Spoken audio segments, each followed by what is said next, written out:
তামাম পৃথিবীর কাফের, মুশরিক এবং বাংলাদেশের নাস্তিক, মুরতাদার, মুনাফিকদেরকে আমি এই দৃশ্য দেখার জন্য আহ্বান জানাচ্ছি। প্রচন্ড এই রোদের ভেতরে কোরআনের জন্য মানুষ খেয়ে না খেয়ে যারা বসে আছে, এই দেশে কোরআনের বিকল্প কিচ্ছু এই জনগণ চলতে দেবে না ইনশাআল্লাহ। যে আল্লাহ আমাদেরকে কষ্ট স্বীকার করার তৌফিক দিচ্ছে, দ্বীনের জন্য যারা কষ্ট স্বীকার করে, বিশেষ করে কোরআনে কারীমের জন্য, আহলুল কোরআনি হুম আহলুল্লাহি ওয়া খাসাতুহু ইলা আখিরিল হাদিস।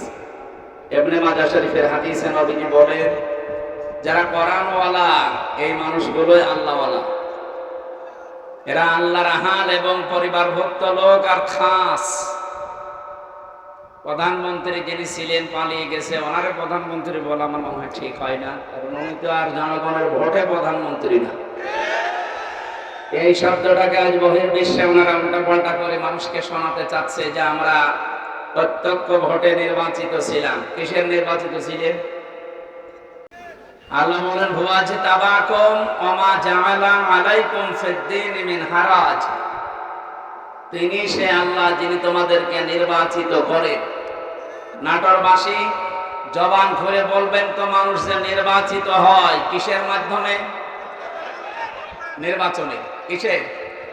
নির্বাচন না হলে নির্বাচিত হওয়া যায়? তামাম দুনিয়া এখন জানে যে 15.5 বছরে কোনো নির্বাচন হয়নি।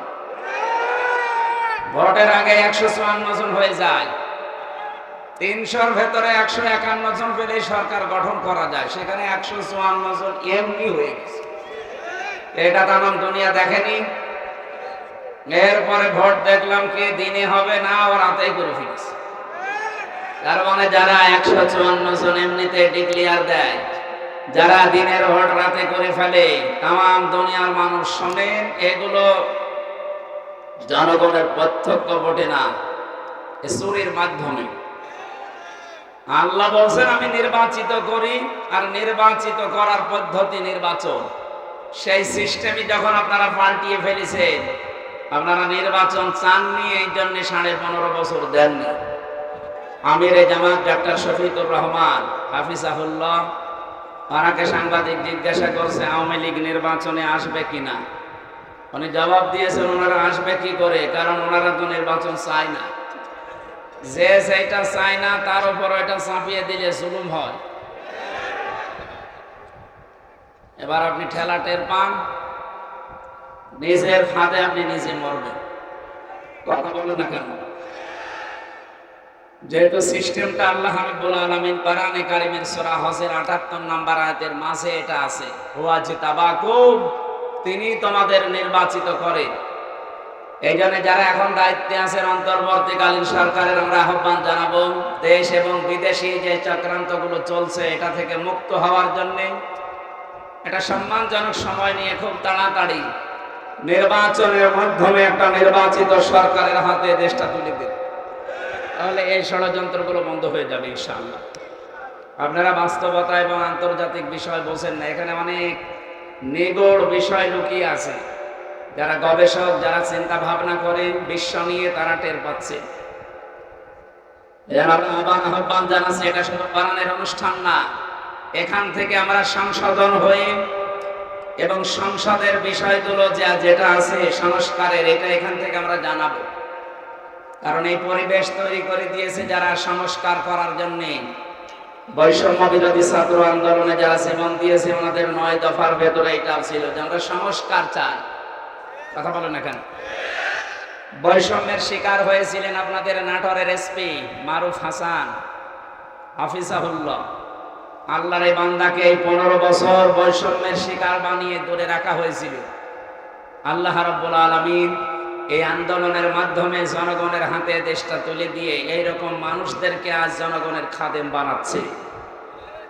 আমরা চাই সারা বাংলাদেশে যারা বৈষম্যের শিকার ছিলেন তাদেরকে সামনে নিয়ে আসা হোক।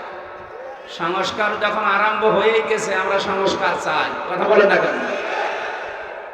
বিশেষ করে 1628টা চেয়ার যিনি পালিয়েছে, ওখান থেকে শুরু করে আপনাদের বাগাতিপাড়া থানার ওসি পর্যন্ত 5 তারিখের আগ পর্যন্ত যারা ছিল আমরা চাই এই 1628টা চেয়ারে যেন ওরা আর না থাকে।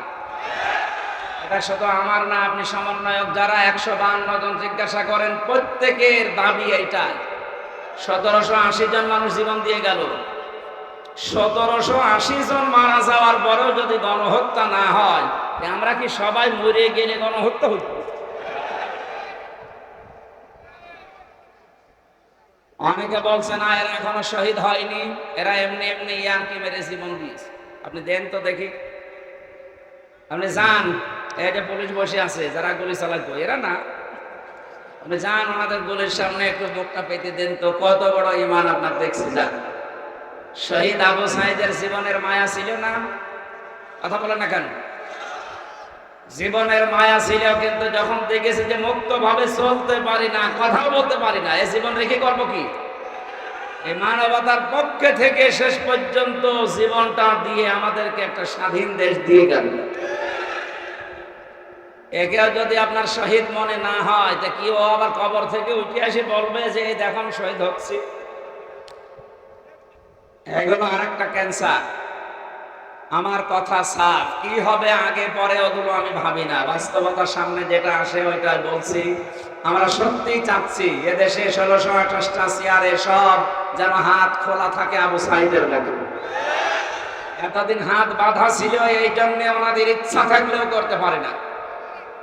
আজকে এরা কোরআনের তাফসীর মাহফিল অনুষ্ঠান সুন্দরভাবে করার জন্য আমার হাফ কিলো দূর থেকে নিয়ে আসছে, অথচ 5 তারিখের আগে এই অনুষ্ঠানটায় হাফ কিলো দূর না, এখান থেকে কুষ্টিয়া 45 কিলো বাধা দিত।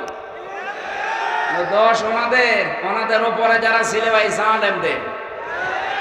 প্রশাসনকে সারা বাংলাদেশের আর দিকে লাগিয়েছে এরা। মানুষ দেখলে এখন ঘৃণা করে, অথচ পুলিশের এই পোশাকটা সম্মানের পোশাক না। আমি যতটুকু দেখেছি ওনাদের কাজ কারবার, যে অ্যাক্টিভিটিস রাত দিন, সত্যি যদি হাত খোলা অবস্থায় কাজ করতে পারে, এগুলো একেবারে জিন্দা আল্লাহর ওলি। খালি চাপে পড়ে করতে পারে না, এই জন্য মানুষ ঘৃণা করে। ওনাদের যে ডিউটির কোনো শেষ নেই। বাংলাদেশের প্রত্যেকটা দিক এবং বিভাগের ডিউটি আছে, 8 ঘন্টা আপনি ওভার টাইম করতে পারেন, ওদের কোনো ওভার টাইম নেই। 24 ঘন্টা টয়লেটে আছে, যদি কল আসে ও অর্ধেক থুয়ে দৌড় দেওয়া। হ্যাঁ, আমার দোলা ভাইও আছে, খুব পরিশ্রম করা লাগে এই চাকরিতে। বাংলাদেশে একটাই চাকরি পুলিশের, অথচ এই বাহিনীকে এ জাতির বিপক্ষে দাঁড় করিয়েছে জালেমরা। সবাই না, উপরে কয়েকজন ছিল এই জালেমদের দোসর, ওদের কারণে আর সারা বাংলাদেশের সব পুলিশের বদনাম। আমরা চাই ওই মানুষগুলোকে, বিশেষ করে এই হাওলানকে, এই 3 ইঞ্চিরে ধরা দরকার, ওরে পিটিয়ে 6 ইঞ্চি বানানো লাগবে। এরকম কোলাঙ্গার যেগুলো ছিল, এদের কারণে এদেশের মানুষ সিম্মি হয়েছিল। এখন আসেন তো সামনে, এসে মাইক কাড়ি নেন, আসেন। কোন মায়ের দুধ খেয়েছে আপনাকে দেখছে, আসেন। আমরা চাই এদেশে 96% মুসলমান আমরা বাস করি। কোরআনের কথা না, হাদিসের কথা না, মানবতার পক্ষে যার যতটুকু সামর্থ্য আছে কথা বলবে, বাধা দিলে ঠ্যাং ভেঙে ফেলা হবে। কয়েকদিন আগে বাংলাদেশের গোয়েন্দা বিভাগের সর্বোচ্চ যিনি দায়িত্বে আছেন কল দিয়েছিল, বলছে হুজুর কোরআনের কথা যেই ফোর্সে আল্লাহ জানিয়েছে ওই ফোর্সে বলবেন। 56,000 বর্গ মাইলের কোন ইঞ্চি থেকে যদি কেউ বাধা দেয় একটু জানাবেন, ওরা একেবারে 14 বংশ উদ্ধার করে দেবে। বললাম স্যার আপনি এতদিন ছিলেন কোথায়? বলছে হুজুর আমি নতুন দায়িত্ব পেয়েছি। এই জন্য আশা করছি উনি যেটা বলছিলেন যে আমি মুসলমান হিসাবে আমার যে দায়িত্ব আল্লাহ রাসূল দিয়েছেন, আমার ঈমান আছে, আমি ঈমানকে সামনে নিয়ে পালন করব। আর আমরা এইটাই চাই। কথা বলে না কেন? ক্ষমতায় কে যাবে না যাবে ওটা আমার দেখার দরকার নেই। আমার দেখার দরকার যে এই দেশে আল্লাহর বিধান কে বেশি পালন করতে পারে। আর আমরা এই অনুষ্ঠানগুলো আমরা ওই নিয়তেই করি। আজকে এসপি সাহেব বল দিয়ে বলছিলেন এই জেলায় নাকি সবচাইতে বেশি আত্মহত্যার প্রবণতা বাড়তেছে। এই এলাকায় আছে কিনা জানি না। আত্মহত্যা এই শব্দটা শুনলেই কেমন শরীর শিউরে ওঠে। কোরআনে 500 কবিরা গুনার কথা আছে, এটা একটা। কেউ যদি আত্মহত্যা করে, ওয়ালা তাকতুলু আনফুসাকুম, আল্লাহ বলেন আত্মহত্যা করো না। কে বলছে? সুতরাং আপনারা মুসলমান, আল্লাহর আদেশ মেনে চলবেন, যত কষ্ট হোক জীবন চালাতে যার যত বেশি কষ্ট হবে, আখিরাতে তার জন্য আল্লাহ তত বড় বাগান তৈরি করবে। যে লোকটা 20 তলা বিল্ডিং এর মালিক, প্রতি মাসে 5 লাখ টাকা ভাড়া তোলে, আরামে খায় আর আল্লাহ আল্লাহ করে, ওর চাইতে যে লোকটা ভ্যান চালাচ্ছে, মাথার ঘাম পায়ে ফেলে জীবন চালাচ্ছে, এর টাকা ওর চাইতে 100 ভাগ হালাল। জান্নাত যখন আল্লাহ দেবে, এই 20 তলা বিল্ডিং এর মালিকের চাইতে ভ্যান চালককে আল্লাহ আগে দেবে। আপনারা রাজশাহী বিভাগ না এটা? রাজশাহী বিভাগের মানুষ তো আর টাকা পয়সা আছে আপনাদের, গরিব মানুষ হচ্ছে রংপুরের। এই বিভাগের মানুষেরা গরিব তো, আমার মনে হয় নবীর ওই হাদিস, ধনীদের চাইতে গরিবদেরকে আল্লাহ 500 বছর আগে জান্নাতে দেবে। সেই হিসাবে শহীদ আবু সাইদের বিভাগ রংপুরের মানুষগুলো আগে জান্নাতে যাবে তুলনামূলক। এরপরে রাজশাহী আছে, এরপরে আপনারা, এরপরে আমরা খুলনা বিভাগে, এরপরে আমরা, এরপরে তো সিলেট আছে, চট্টগ্রাম আছে, সর্বশেষ যাবে ঢাকা, কারণ সব কুমিরগুলো ওখানে। গরিব মানুষ বলে আপনারা মন খারাপ করবেন না, যে সেখানে সেই দায়িত্বে আছেন, জীবনের এটা টার্গেট নিয়ে মারা তো যাবেনি, হয় 2 দিন আগে নাই 2 দিন পরে। এই টার্গেট যেন আপনার থাকে যে আল্লাহ আমি চর্ম চোখে যেন দেখি যে তোমার কোরআন এই দেশে চলছে। যদি কায়েম নাও হয়, তাও কিয়ামতে আপনি শহীদের কাতারে দাঁড় হয়ে থাকতে পারবেন। সুবহানাল্লাহ বলতে পারেন না? যারা আত্মহত্যা করছেন, এই প্রবণতা বন্ধ করা দরকার। এটার জন্য কিছু অনুষ্ঠান আছে, ওইগুলো আমি কিছুক্ষণ পরে এসপি সাহেবের কাছে যাব, উনি আমাকে দাওয়াত দিয়েছেন, আমি যাব, কিছু পরামর্শ আছে করব। এই বিষয়গুলো সামনে আনতে পারলে এই প্রবণতা কমে যাবে ইনশাআল্লাহ। মানুষ যখন জীবনের উপরে হতাশ হয়ে যায়, যখন জীবনের উপরে আশা হারিয়ে ফেলে, তখন এই পথ বেছে নেয়। ওই সমস্ত কাজগুলো যেন সামনে না আসে। প্রায় 8টা-9টা পদ্ধতি আছে কোরআনে, আমি এইগুলো যে অ্যাপ্লাই করে দেখি, ওইগুলো এই দেশে বিশেষ করে নাটোর জেলায় যেহেতু এটা বেশি, এটা চালু করা যায় কিনা। 2 নম্বরে শুনলাম নাকি এই জেলায় সুদ একটু বেশি, টাকা ছেড়ে রাখে, টাকা আসে। এটা মায়ের সাথে জেনা করার গুনাহ হবে। যারা 1000 টাকা ছেড়ে রাখে, 1000 টাকায় 1100 টাকা দেয়, এরকম আমাদের দেশে নেই?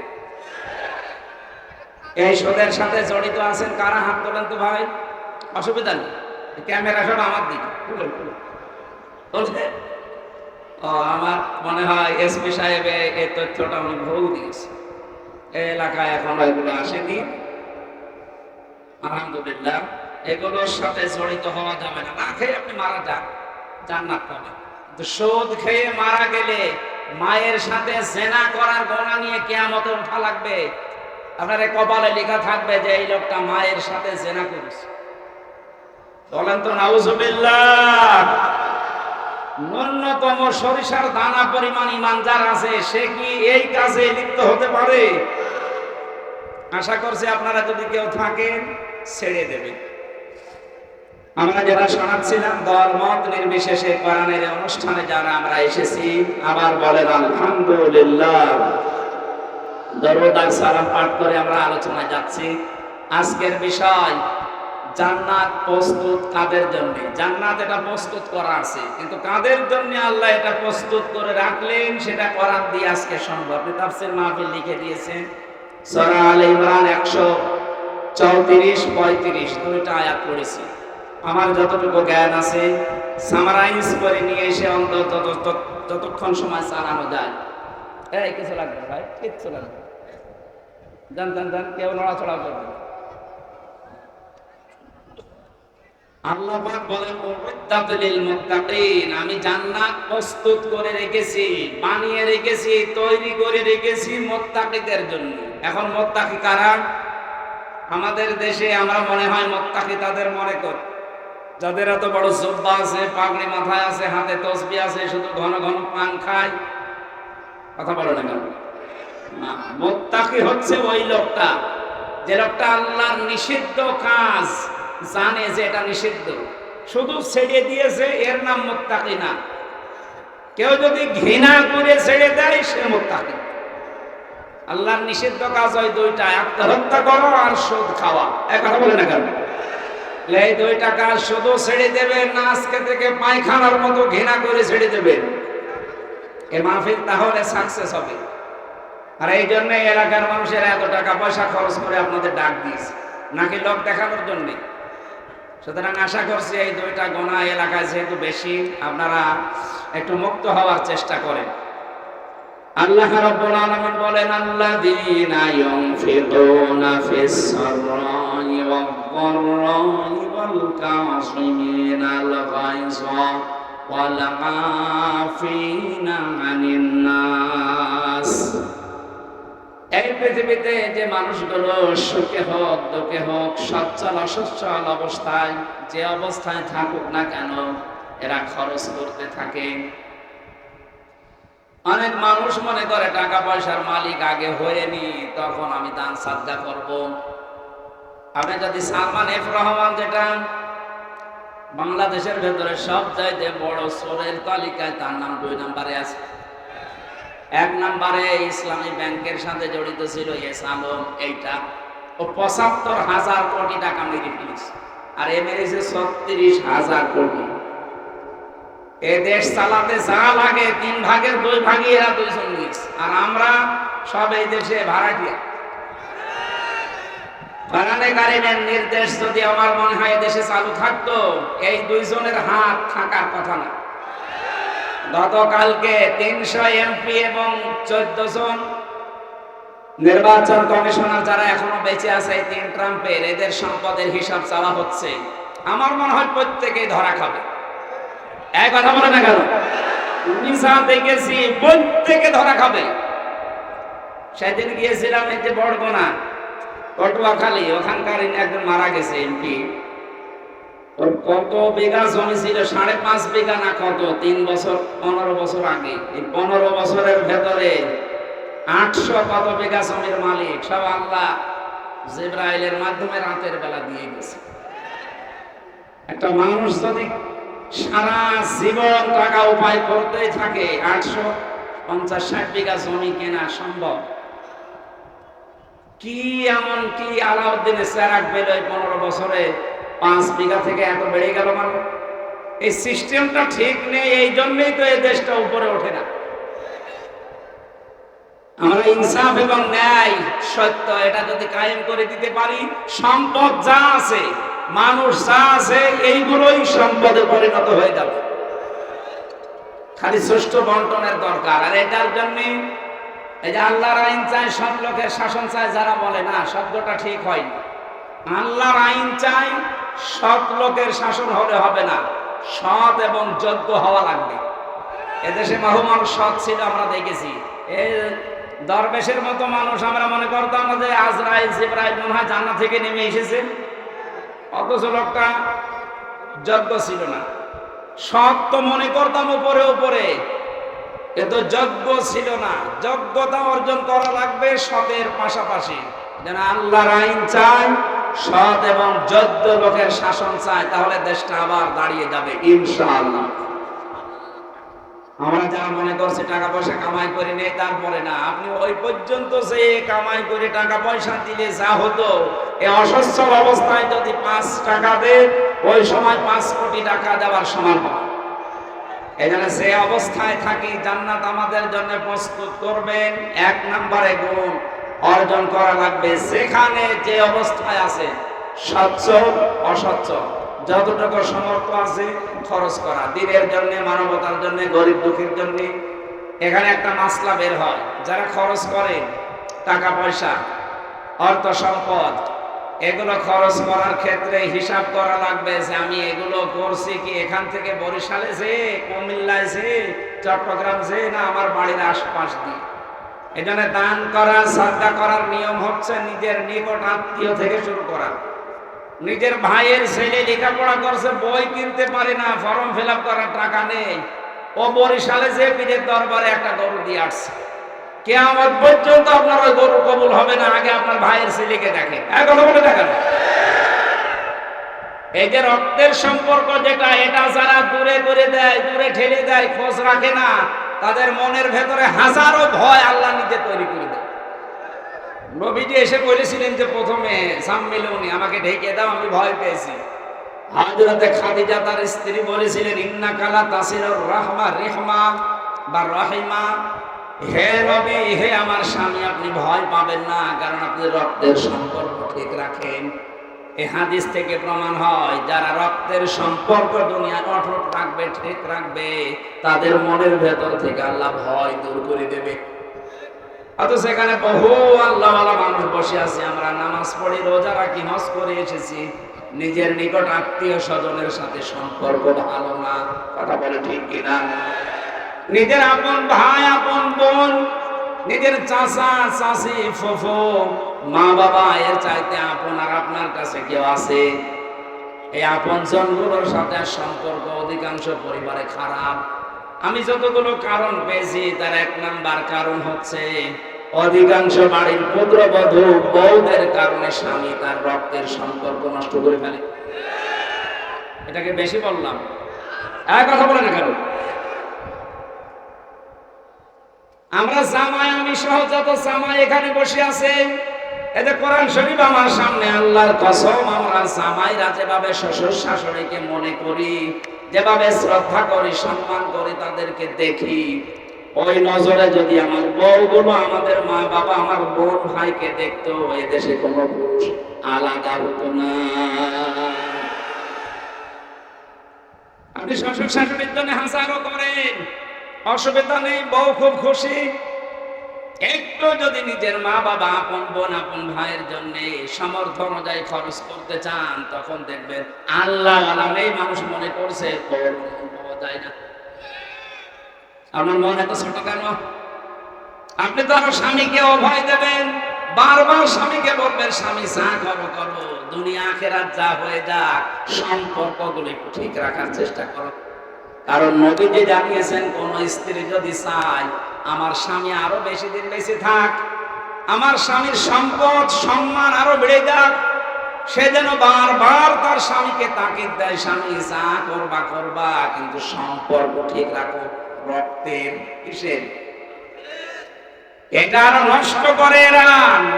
সম্পর্ক ঠিক রাখা দূরের কথা, কি করে নষ্ট করে দেয় সেই ধান্দায় আছে। এরকম ছোট মনের বউ আছে কার ঘরে বলেন তো? একজন মুরব্বী মানুষ, আপনার বউ আবার কি করে?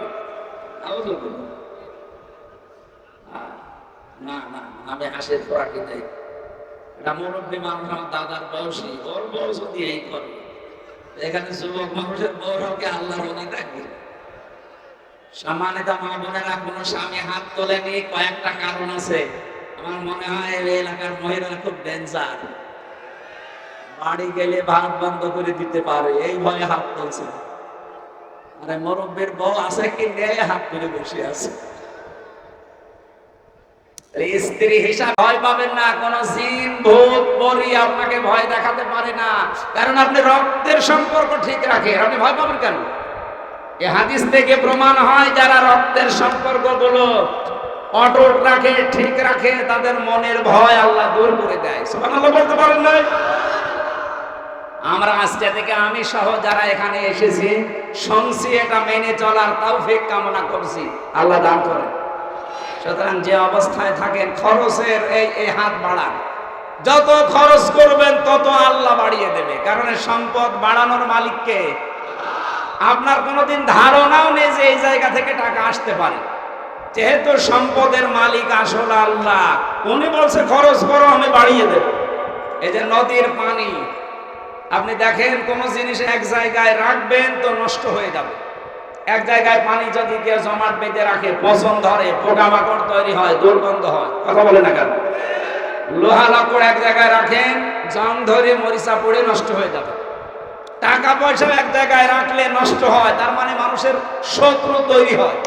কিন্তু এর হক যদি কেউ আদায় করে, দানের মাধ্যমে, সাদকার মাধ্যমে, যাকাতের মাধ্যমে, যাদেরকে দেবেন ওইটার মাধ্যমে, তারা আপনার সম্পদের, আপনার জীবনের পাহারাদার হয়ে যাবে। জোরে বলেন সুবহানাল্লাহ।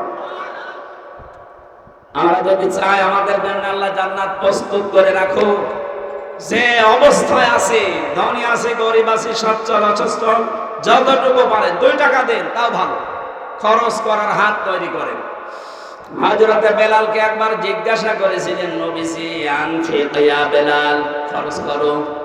হযরতে বেলাল বলেছেন, হে রাসূল, খরচ করব। আমি কি খরচ করব? আমার কিছুই নেই। বিশ্বনবী বললেন, একটা কাজ করো, আজান দাও। এই যে আজান দিয়ে মানুষকে আল্লাহর দিকে ডাকো, এইটাও খরচ। যদি আপনার কিছুই না থাকে দেওয়ার জন্য, দুইটা ভালো কথা মানুষকে শিক্ষা দেন, বলেন, এইটাও খরচ। বলেন সুবহানাল্লাহ। 2 নম্বরে আল্লাহ পাক বলেন আল কাযিমিন আল গায়জ, তোমরা রাগকে কন্ট্রোল করো। এই দেশে 15.5 বছর এটা আমরা দেখতে পাইনি। যেহেতু এখন সময় সুযোগ এসেছে, রাগকে কন্ট্রোল করা লাগবে। জিহাদের ময়দানে যে লোকটা বীর দর্পে যুদ্ধ করছে, কুস্তিগীরকে আল্লাহর নবী বীর বলেন নাই। নবীজি বলেন বীর হচ্ছে ওই লোকটা যে লোকটা রাগ হলে নিজেকে কন্ট্রোল করতে পারে। এসপি সাহেবের যে ঘোষণা যে আত্মহত্যা বেড়ে গেছে, অন্যতম কারণে রাগ কন্ট্রোল করতে না পারা। রাগ কন্ট্রোল করার কয়েকটা পদ্ধতি আছে। রাগ মানুষের আসবেই, হবে, এইটাই স্বাভাবিক। মানুষকে আল্লাহ যে 8টা জিনিস দিয়ে বানিয়েছেন, তার ভেতরে এইটা একটা। রাগ হবে আপনার, কিন্তু এটাকে দমন করার, কন্ট্রোল করার পদ্ধতি আল্লাহ নিজে দিয়েছেন নবীর মাধ্যমে। রাগ হলে অনেকে তালাক দিয়ে দেয় স্ত্রীকে। 3 বার না 10, 15 বার, 100 বার তালাক দিয়ে বলে তোর 14 বংশরে দিয়ে দিলাম। তালাক দেওয়ার একটা সুন্নাত পদ্ধতি আছে। 3 মাসে 3 হায়েজে 3 বার তালাক দিলে ওইটা তালাক হয়। ইমাম আবু হানিফা রাহমাতুল্লাহ আলাইহির মত অনুযায়ী, অন্যান্য যে মাযহাব আমরা অনেকে মেনে চলি, অন্য মাযহাবের নিয়ম অনুযায়ী যদি 1 মাসের ভেতরে 100টাকেও তালাক দেয়, 1 তালাক হবে। তার মানে আপনার স্ত্রী মাসের ভেতরে হয়তো 5 দিন 10 দিন বাদ দিয়ে 20 দিন পবিত্র থাকে, পরিষ্কার পরিচ্ছন্ন থাকে, বাকি অসুস্থ থাকে 5 দিন 3 দিন 10 দিন। এই 10 দিন বাদ দিয়েও যদি 20 দিন তারে পবিত্র পান, তালাক দিতে চাইলে কয়েকটা পদ্ধতি পার করা লাগে, 5টা। বিভিন্ন শ্রেণীর মানুষ আছে, এই জন্য মাসলাটা বলছি। স্ত্রীর ভেতরে যদি আল্লাহ বিরোধী কোনো কাজ কারবার দেখেন, হ্যাঁ, ফরজ নামাজ পড়ে না, ফরজ রোজা রাখে না, স্বামীর জায়েজ কথা মানতে চায় না, এমনকি নিজের শরীরকে যে পর্দায় রাখা দরকার এটা রাখতে চায় না, তাহলে প্রথম তারে 1 নম্বরে ওয়াজের মাধ্যমে পরিবর্তনের চেষ্টা করা। তাদেরকে ওয়াজ করো। এর মাধ্যমে যদি ওর পরিবর্তন না আসে, তাহলে ওর বিছানা আলাদা করে দেওয়া। এতেও যদি ওর বিবেক না খোলে, তাহলে মৃদু আঘাত করা মানে শাসনের জন্য। তাহলে এমন মার দেওয়া যাবে না যে দাঁত মুখ খুলে দিচ্ছে। জেলখানায় এই 3টা বছরে আমার মনে হয় 100 জনের 60 জনকে আমি দেখেছি এই পারিবারিক জীবনের মামলা নিয়ে জেল খাটতেছে। কিচ্ছু না, সেরকম কোনো বড় বিষয় না। এই পারিবারিক জীবনে ঠুনকো একটা বিষয় নিয়ে হয়তো স্ত্রীকে সংশোধনের জন্য একটা চড় দিয়েছে, ও ছাতা গেছে মুখ।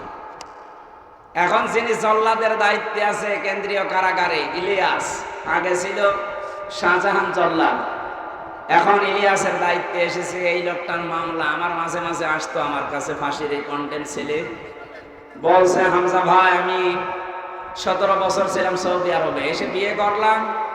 বিয়ের পরে দেখি আমার মার সাথে বর কোনো মিল নেই, কিছু করলেই বর মন পাওয়া যায় না, খালি রাগ করে, ঝগড়া করে। মনে করলাম একটু সংশোধন করি। সংশোধনের নিয়তে ভয় দেখানোর জন্য একটা থাপ্পড় দিয়েছি। থাপ্পড়টা একটু জোরে হয়েছিল, ও ছাতা গেছে মরে। ওর বাবা আর মা মিলে আমারে মামলা দিয়েছে, এই যে আমি জেল খাটছি। আমার প্রথমে ফাঁসি ছিল, এখন আমার যাবজ্জীবন। 30 বছর জেল খেটে বের হওয়া লাগবে। বলেন আপনি, 17 বছর বিদেশে কাটিয়েছে, 30 বছর জেলের ভেতরে, আরো 25 বছরে হয়তো বিয়ে করেছে। সব মিলে কত বছর ওর জীবন থেকে শেষ, ও আর কি করবে? অথচ বিষয়টা খুব বড় না, মাত্র সংশোধনের জন্য একটা থাপ্পড় দিয়েছিল বউকে। এই জন্য পারিবারিক জীবনে খুব হিসাব করে তালাকের এই বিষয় এবং এই গন্ডগোলের পদ্ধতি মেটানোর কিছু সিস্টেম জানা লাগবে, নয়তো পারিবারিক জীবন কন্ট্রোল করা এই জামানায় সম্ভব না। সব এখন হাতের মুঠায় পাওয়া যাচ্ছে। স্ত্রীকে শাসন করার ক্ষেত্রে খুব সম্মান দিয়ে শ্বশুর শাশুড়ির সামনে আর সন্তানাদের সামনে গালিগালাজ তো দূরের কথা, চোখ গরমও দেওয়া যাবে না। যদি কিছু করতে চান তাহলে গোপনে, যখন একান্তে থাকেন, হাত চেপে ধরেন, পা চেপে ধরার দরকার নেই, বা বিভিন্ন জায়গা যা আছে চেপে ধরেন। ধরে বলবেন যে দেখো এই কাজ করা ঠিক না। ও যদি জ্ঞানী মহিলা হয়, যদি বিবেক থাকে, ও পাল্টাবে। আর ও যদিও নাম তো নেওয়া যাচ্ছে না, পরিমণির মতো হয়, স্বামীর অভাব নেই, ও বয়স যা স্বামী তার চাইতে বেশি, এইরকম বিবেকহীন হলে তো পারা যাবে না। যাদের অন্তত হালকা বিবেক আছে দেখবেন তারা পরিবর্তন হয়ে যাবে। সম্মানিত মা বোন যারা এসেছে, আমি আশা করছি আপনারা ওইরকম উত্তরসূরি না, আপনারা উত্তরসূরি খাদিজাতুল কুবরা। আমি যে কথাটা বলার জন্য পর্যন্ত এসেছিলাম, কেউ যদি স্ত্রীকে তালাক দিতেই হয় 4 নম্বরে তাকে সংশোধনের জন্য মায়ের দেওয়া জায়েজ আছে, কিন্তু লাঠি হওয়া লাগবে 1 বিঘত পরিমাণ। এটা আবার মারা লাগবে মাথা থেকে পা পর্যন্ত, মুখে, বুকে, পিঠে আর এই মাথায়, 4 জায়গায় মারা জায়েজ নেই মেয়েদের। কেউ যদি জোরে মারার কারণে কারো স্ত্রীর শরীরে কোনো জায়গায় দাগ পড়ে যায়, নুনসা পড়ে যায়, 100 উট কোরবানি দেওয়া লাগবে। জীবনে চোখে দেখেছি বউ মারা যারা, বউ যারা মারে এরা ইতর মানুষ। থানাতে যে দেখেন কত মানুষ এই পারিবারিক জীবন নিয়ে ঝামেলায় প্রতিদিন নোট করে ওদের হাত ব্যথা হয়েছে। আশা করছি এ থানায় এগুলো যেন সামনে না হয়, আল্লাহ আপনাদেরকে বাঁচার তৌফিক দিন। 5 নম্বরে হচ্ছে একেবারেই যদি না হয় তাহলে 2 পক্ষের গার্জিয়ান ডাক দেবেন, মিলমিশ করার চিন্তা করেন। এরপরে না হলে 1 মাসে 1 তালাক দেবেন, ওই 20 দিনের ভেতরে। এটা একটা মাসলা যে 1 মাস 30 দিনে যদি আপনি 1000 ভালো তালাক বলেন, 1 তালাক হবে। অন্যান্য যে 3টা মাযহাব আছে ওইটা, আর আমাদের আবু হানিফা রাহমাতুল্লাহ আলাইহির মাযহাব অনুযায়ী 1 জায়গায় যদি 3 বার বলেন যা আপনার বউ শেষ। না, এটাকে আবার হালাল করতে হলে এই যে হেলা বলে, হেলা বলে হবে না। কিসের হেলা? আপনি একজনের কাছে বিয়ে দেবেন একেবারে স্বেচ্ছায়, সে যদি সংসার করার পরে স্বেচ্ছায় ছেড়ে দেয়, তারপরে 3 মাস 10 দিন পরে বিয়ে করবে। আমার মনে হয় এরকম রুচি কারো আসবে না। এজন্য এই পদ্ধতিতে যারা আছেন খুব সতর্ক থাকবেন। আর এটা হয় রাগের কারণে। কিসের কারণে? এই জন্য আল্লাহ বলেন জান্নাত আমি বানিয়ে রাখলাম তাদের জন্য যারা রাগ সেক দিতে পারে। এটা কত বড় বিষয় দিয়ে গেছে।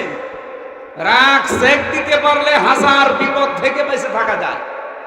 এজন্য রাগ যাদের হবে প্রথমেই দাঁড়ানো থাকলে বসে পড়ো, এরপরেও যদি না হয় শুয়ে পড়বে, এরপরেও যদি আপনার কন্ট্রোলে না আসে তাহলে ওযু করা লাগবে। যে সমস্ত জায়গায় পানি দিয়ে ভেজানো দরকার এগুলো দেন, আপনার রক্ত ঠান্ডা হবে। এরপরেও না হলে আউযু বিল্লাহ পড়া বারবার। এরপরে না হলে আর কি করবেন? চোখ বন্ধ করে বসে পড়বেন। আল্লাহ রাব্বুল আলামিন কন্ট্রোলে নিয়ে এসে দেবে। যারা রাগকে কন্ট্রোল করতে পারে, আল্লাহ বলেন আমি নিজে তাদের জন্য জান্নাত তৈরি করে রাখি। সুবহানাল্লাহ বলতে পারেন না? 5 ওয়াক্ত নামাজ পড়া, 30টা রোজা রাখলে জান্নাত আমি তৈরি করে রাখি, এমন কথা আল্লাহ দেয়নি। বলেছে যারা রাগ কন্ট্রোল করে তাদের জন্য আমার জান্নাত প্রস্তুত করে রাখি। বলেন আল্লাহু আকবার। আল-আফিনা আনিন নাস, যারা মানুষকে ক্ষমা করে দেয়। এটা যে বহু মহৎ গুণ নবীজির জীবনে আমরা পেয়েছি। বিশ্ব নবী মুহাম্মদ রাসূলুল্লাহকে যারা নিজের দেশে থাকতে দেয়নি, এ কঠিন অবস্থায় নবীজি ক্ষমতা পাওয়ার পরে তাদেরকে ক্ষমা করে দিয়েছিল। এর দৃষ্টান্ত আজ অনেকে দেখাতে পারে না, অনেকে দেখানোর চেষ্টায় আছে। সম্মানিত ভাইরা, আমার মনে হয় আসরের নামাজ এখন 15 মিনিট বেশি হয়ে গেছে। নামাজটা এখানেই পড়ে নেবেন। আমরা তো মুসাফির জোহর আসর একসাথে পড়েছি, আপনারা নামাজ এখানেই পড়বেন। আর আগামীতে মাহফিল কোনো কন্ট্রোল করে নেব, রাতের বেলা শুরু, দিনের বেলা মাহফিল আর করা যাবে না। যারা এসেছিলেন ধন্যবাদ জানিয়ে আমি ক্ষমা চেয়ে নিয়ে শেষ করে দিচ্ছি। আমি বাড়িতে একটু বিপদে ছিলাম, এই জন্য আসতে দেরি হয়ে গেছে। আসসালামু আলাইকুম ওয়া রাহমাতুল্লাহ। আল্লাহুম্মা আমিন। লা ইলাহা ইল্লা আনতা সুবহানাকা ইন্নী কুনতু মিনাজ জালিমিন। ও আল্লাহ, কোরআনের জন্য যারা এত কষ্ট স্বীকার করেছে এদেরকে কোরআনের ইজ্জতে maaf করে দাও। সওয়াবগুলো তুমি বিশ্ব নবীর রওজায় পৌঁছিয়ে দাও। যত মানুষ দূর দূরান্ত থেকে এসেছে প্রতিটি মানুষের যাওয়া আসায় কদমে নেকি দিয়ে দাও। মা বোন যারা এসেছে এদেরকে তুমি আয়েশার মতো, ফাতেমার মতো বানিয়ে দাও। আমি সহ যারাই অসুস্থ আছি আমাদেরকে শেফায়ে কামিলা চেরাবান নসিব করে দাও। ও প্রশাসনের যে ভাইরা আজকে দায়িত্বে এসেছে, নিজেদের বাবা মা স্ত্রী পুত্র ছেড়ে দিয়ে দেশ এবং দেশের দায়িত্বে নিরাপত্তার জন্য যারা জান প্রাণ দিয়ে খাটতেছে, প্রশাসনের এই দায়িত্ব তুমি ইবাদত হিসাবে কবুল করে নাও। আল্লাহ তাদের মা বাবা স্ত্রী পুত্রকে তুমি সহি সালামতে রাখো, তাদের শরীরকেও তুমি সুস্থ রাখো, ঈমান আর ইবাদত দিয়ে তাদের জীবন ভরে দাও। বারাকাল্লাহু লানা ওয়া লাকুম ফিল কোরআনিল আযীম। মরণ আসলেই যেন পড়তে পারি লা ইলাহা ইল্লাল্লাহু মুহাম্মাদুর রাসূলুল্লাহ। ও আমার এই লিখিত মেয়েদের উপরে যে বইটা আছে, এই যে গাড়িতে আছে, এই গাড়ি